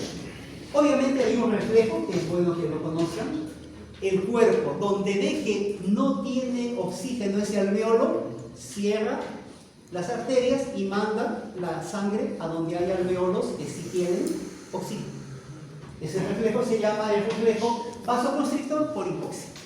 De modo que no pierde el cuerpo tiempo mandando sangre a alveolos que no sirven, sino manda la sangre principalmente, predominantemente a los alveolos que sí están óptimos en su función. Ahora, los alveolos, ¿recuerdan que habíamos dicho que el pulmón es elástico? ¿Cómo son los alveolos elásticos? El alveolo tiende a colapsarse. ¿Por qué no se colapsa? Porque tiene una sustancia especial que producen los neumocitos tipo 2. Se llama sustancia surfactante. Son células así, grandes, cuboides, que producen este líquido para que el alveolo no se colapse. Ahora, la pared de la que estamos hablando, lo producen otros neumocitos, los tipo 1, que son neumocitos planos y que abarcan el 90-95% de la superficie del alveolo. Casi lo recubren totalmente, excepto donde está el neumocito tipo 2. Vamos a ver. Acá ustedes pueden ver un neumocito tipo 2. Este es un neumocito tipo 1, plano, alargado, cubriendo el alveolo. Un neumocito tipo 2, produciendo surfactante para este alveolo de acá. Bueno, este es un capilar.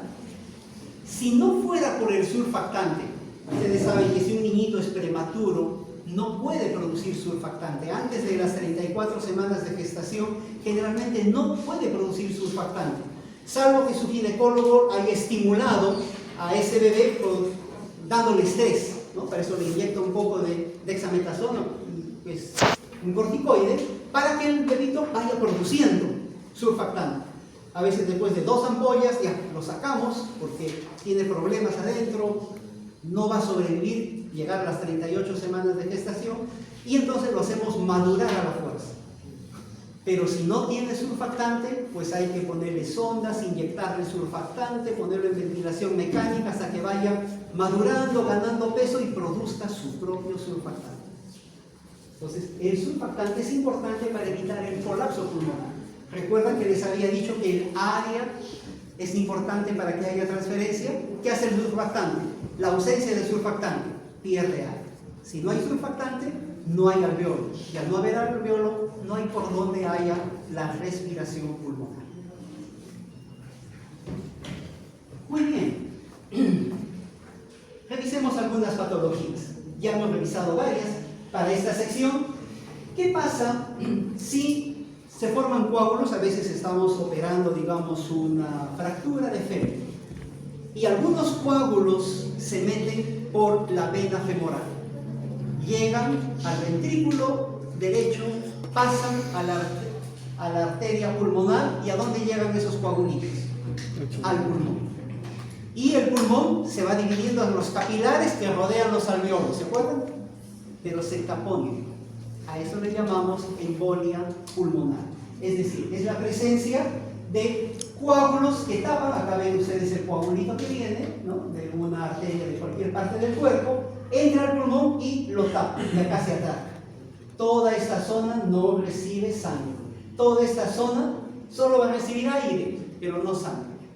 Ahora, ¿qué pasa si el taponamiento es grande a este nivel? Todo ese pulmón no sirve para respirar. El paciente puede morir. Y hacemos muerte en sala de operaciones a algunos pacientes por este problema. Entonces hay que estar siempre atentos mirando para que si produce empezamos a poner anticoagulantes o algunas otras medidas para que el paciente pueda sobrevivir y pasar por este problema de la embolia pulmonar. Es decir, no solo es importante que entre el oxígeno, la sangre también debe llegar para que haya la respiración. Otro problema es, por ejemplo, cuando falla esto, ¿no? La permeabilidad capilar, es decir, la membrana se engruesa porque el capilar empieza a hincharse, hay demasiada sangre, demasiada presión. ¿Se acuerda que había dicho que la parte pulmonar es un sistema de baja presión? ¿Pero qué pasa cuando aumenta la presión? La sangre sale, el plasma sale de los capilares. ¿Y qué pasa con la membranita que mide 0.4, 0.3? Se engorda, se engorda, se engorda, se engorda, y entonces tenemos pues un pulmón totalmente edematizado, totalmente lleno de líquido, poco aire, más es líquido a nivel pulmonar por un edema agudo pulmonar. Y la respiración también se complica allí. Está llegando demasiada presión de sangre y está extravasándose los capilares y la membrana alveolo-capilar está gruesa. Muy bien. Preguntas, jóvenes. En primer lugar, entender, ¿sí? Ese es el objetivo. Que lo puedan, y lo que no han entendido pueden preguntar o pásenlo, y en la práctica también vamos a tener oportunidad.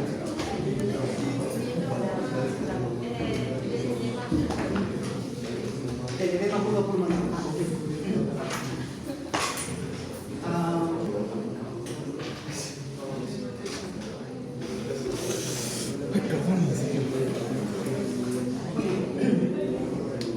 ¿Cómo actúa el edema agudo pulmonar?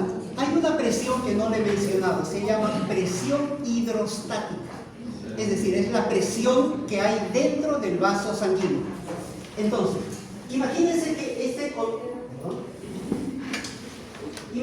la sangre está entrando aquí, ¿no? Por aquí, por la arteria, ¿no? Viene la sangre por aquí, recibe el oxígeno y ¿cómo sale? Por la vena, bien oxigenada.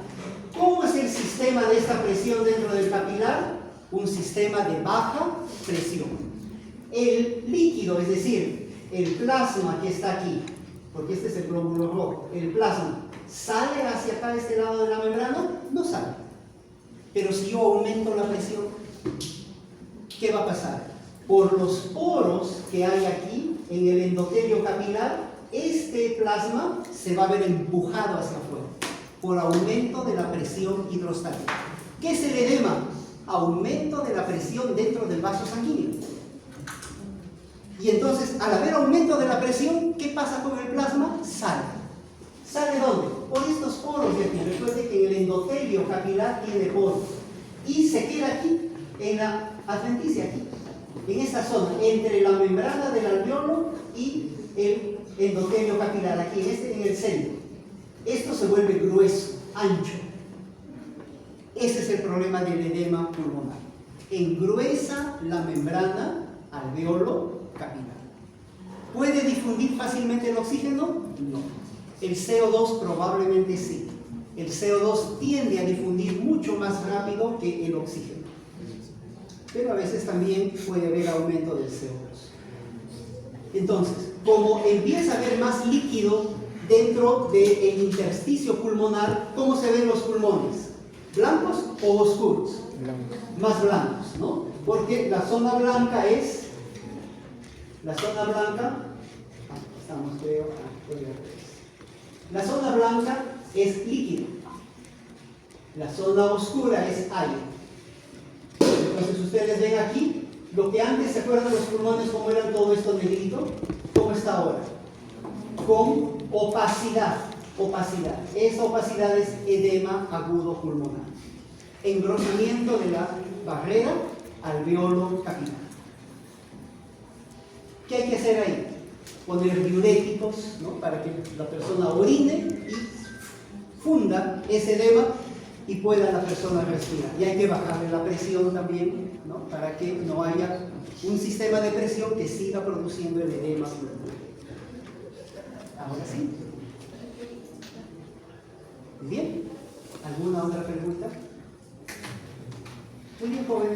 Gracias.